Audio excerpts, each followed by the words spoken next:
Selama ini kita mengetahui bentuk wajah Yesus sebagai pria berkulit putih, hidung mancung, bermata sayu, rambut gondrong berwarna emas dari lukisan-lukisan yang tersebar di gereja. Namun ternyata belakangan terungkap bahwa wajah Yesus yang selama ini diimajinasikan oleh seniman agak berbeda dari hasil rekonstruksi wajah ilmuwan.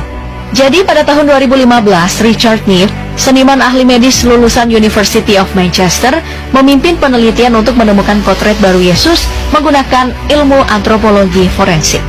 Metode ini juga yang selama ini dilakukan untuk melacak penjahat untuk menemukan penampakan wajah aslinya bersama polisi.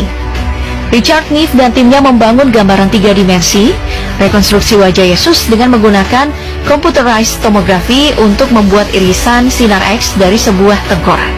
Tujuannya untuk mengumpulkan data yang kompleks tentang struktur wajah, otot, dan kulit, dan hasilnya sangat berbeda dengan apa yang tersebar secara populer. Para ahli justru meyakini bahwa Yesus Kristus memiliki mata yang gelap, bertubuh pendek seperti kebanyakan orang saat itu, dan berjanggut tebal seperti orang Yahudi pada umumnya. Next, ada fakta baru bahwa ternyata Yesus tidak pernah disalib. Hal ini baru terungkap setelah ditemukan naskah Injil Barnabas berusia 1500 tahun yang berhasil diterjemahkan pada tahun 2012 lalu. Menteri Kebudayaan dan Pariwisata Turki Ertuğrul Günay mengatakan Injil Barnabas ini berisi cerita yang sangat berbeda dari iman Kristen secara umum. Bahkan Yesus dalam kitab berbahasa Aramaik ini dikatakan hanyalah manusia biasa. Dalam salah satu ayatnya tertulis, "Aku seperti manusia lain, dilahirkan dari seorang wanita dan bakal menghadapi pengadilan Tuhan." Injil Barnabas ini pertama kali ditemukan tidak sengaja pada tahun 2000 saat polisi menggeledah sebuah gedung ilegal. Jadi bagi yang belum tahu, Santo Barnabas adalah pendiri gereja Sipriot, sekte paling awal dalam agama Kristen. Dia ini termasuk dalam 12 rasul setelah kematian Yesus. Kitab Santo Barnabas dipercaya sebagai pelengkap Injil Perjanjian Baru yang ditulis Matius, Markus, Lukas, dan Yohanes.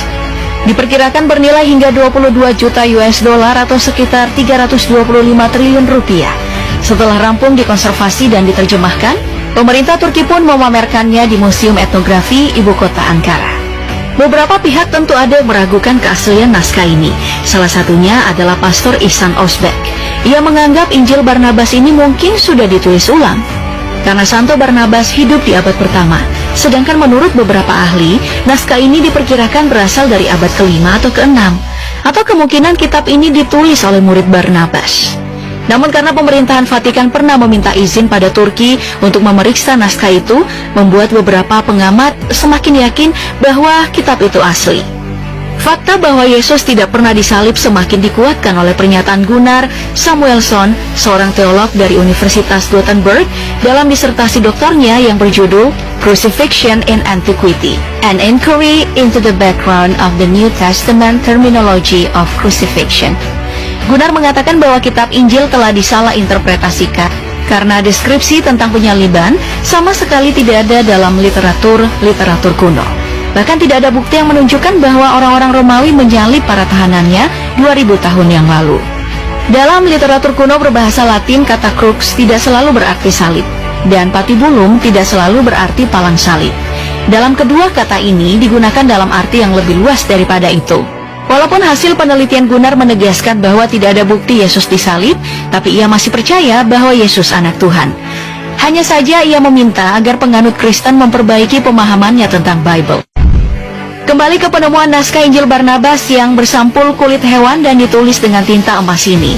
Ternyata dalam kitab ini juga ada disebutkan bahwa ajaran asli Yesus serta prediksi kedatangan penerus kenabian setelah Yesus, yaitu Nabi Muhammad SAW. Seperti yang tertuang dalam bab 97 di kitab Barnabas ini.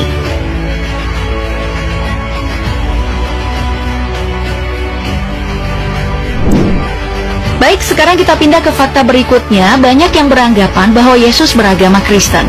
Namun sebenarnya Yesus dengan jelas dikenali sebagai orang Yahudi melalui penampilan fisik dan asal sukunya dan praktik agama mereka. Ya, walaupun hal ini banyak ditentang dan menjadi bahan perdebatan terus-menerus. Tapi ayat pertama dari Perjanjian Baru dengan jelas menyatakan bahwa Yesus adalah orang Yahudi. Inilah silsilah Yesus Kristus anak Daud, anak Abraham. Matius 1 ayat 1. Bukti lain ini dari kutipan di Ibrani 7 ayat 14, sebab telah diketahui semua orang bahwa Tuhan kita berasal dari suku Yehuda. Jadi jelas bahwa Yesus adalah keturunan suku Yehuda, yang mana kita tahu bahwa itu berarti Yahudi. Selain itu, nyaris semua orang di dunia tahu kalau hari Natal 25 Desember itu adalah tanggal kelahiran Yesus. Namun sebenarnya, hal ini juga masih terus diperdebatkan, karena kelahiran Yesus tidak memiliki tanggal yang pasti. Satu-satunya yang pasti adalah saat Yesus lahir, ia dikelilingi oleh para gembala di ladang. Dari situ banyak pakar yang memprediksikan bahwa sebenarnya Yesus justru lahir di bulan September. Karena pada bulan Desember di Bethlehem adalah musim dingin, sehingga para gembala tidak mungkin berada di ladang saat itu. Dan tak banyak yang tahu kalau nama Yesus sebenarnya adalah Yesua. Dan beberapa kelompok Kristen lebih memilih menggunakan nama Yesua, karena dalam Alkitab terdapat 2 orang yang bernama Yesus. Ya, sebenarnya ejaan bahasa Inggris Yesua adalah Yosua.